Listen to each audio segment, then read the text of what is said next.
قلت لهم يوم اللي يتوقع المسار هي ساعة الصفر لدولة البيئة الكبرى. يوم اللي يتوقع المسار هي ساعة الصفر لدولة البيئة الكبرى. يا أخواننا، الخير اللي قدمته البيئة وإقليم البيئة لأهل السودان ما في زول قدمه. أن السودان يتكون من عدة شعوب مختلفة في الدين واللغة والثقافة، فهل يكون هنالك مسير مشترك؟ دي عناصر الوحدة يا أخوان. نحن المستعمر خطط إن السودان ده ما تكون له غائمة ويكون بؤر بتاعت حروب مستديمة.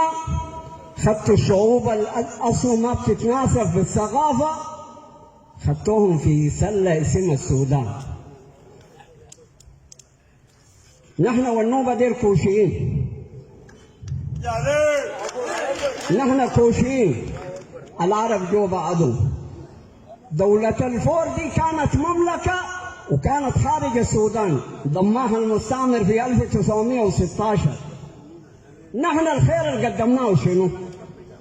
السودان لم يؤت من الشرق، ما خشى المستعمر سواء كان انجليزي او تركي، ما خشى من شرق السودان. قريت التاريخ 1889 رفضنا دولة البيئة الكبرى. 1945 رفضنا المحمية البريطانية. قدمنا كل مواردنا ونحن الموجودين في الساحل. الموانئ دي اللي قدمت للسودان هي في أرض البيئة، ولو جات فيدرالية حقيقية أرضا وشعبا البحر ده حقنا والموارد حقتنا، ونحن ندي عشان الوحدة بتاعت السودان نسبة معينة. لكن أن تنهب مواردنا وتسلب إرادتنا وتشل إراداتنا ونحن نرث الفقر والجهل والمرض، دي ما جاي أصلا. ساعة الصفر يوم توقيع المسار، الليلة أغريناها، الليلة الشباب ديل الحاضرين كانوا نصهم معي في الرحلة. المسار اللي يتوقع في الجوبة نحن رافضينه كشباب، نحترم إداراتنا الأهلية. متى ما يقولوا لنا نحن خلاص يئسنا من السودان ده، مجلس سيادي موجود ومجلس وزراء موجود وهو حرية التغيير موجودين وجامعة السودان دي كلها الموجودة، المسار يتوقع معناه كل الشعب السوداني ما دايرنا. لازم المسار ده لو في واحد لو كان من بينهم رجل رشيد ما يتوقع المسار، رفض بات. ولو يتوقع الزول اللي وقع يمشي به أرضه، لكن شبر ما حيلقى معانا هنا.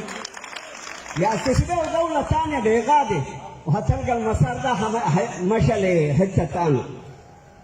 يا المجلس السيادي، نحن الشباب خلف إدارتنا الأهلية، لكن متى ما يقولوا لنا أصل الإدارة الأهلية ما تقدم الكار، لكن يقولوا لنا خلاص نحن يئسنا من المجلس السيادي ومن مجلس الوزراء، نحن القادرين نعلن دولة البيئة الكبرى. الشباب دي قبل كده مرض 94 مرقنا بدون إشارة أي زول، وقعنا سلام وما حصلت وراه طلقة في شرق السودان. الشعب السوداني المفروض يحترم البيئة. الحكومات التوقع السلام، سلام ما في حكومة تجيب، حكومة تجيب يا السلام. أنا بسمع الحكومة، الحكومة تسمع بأصوات بتاعت ناس، تسمع السلام، تسمع صنم من عجوة وتعبده وبعدين تاكله.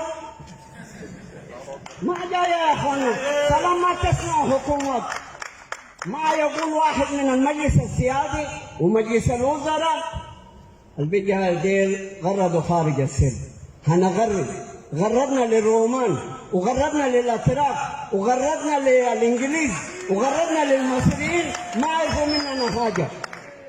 نحن البيجا عارفين نغرد مصيرنا 200. دولة البيجا الكبرى ساعة الصفر بتاعها يوم توقيع المسار. وشكرا.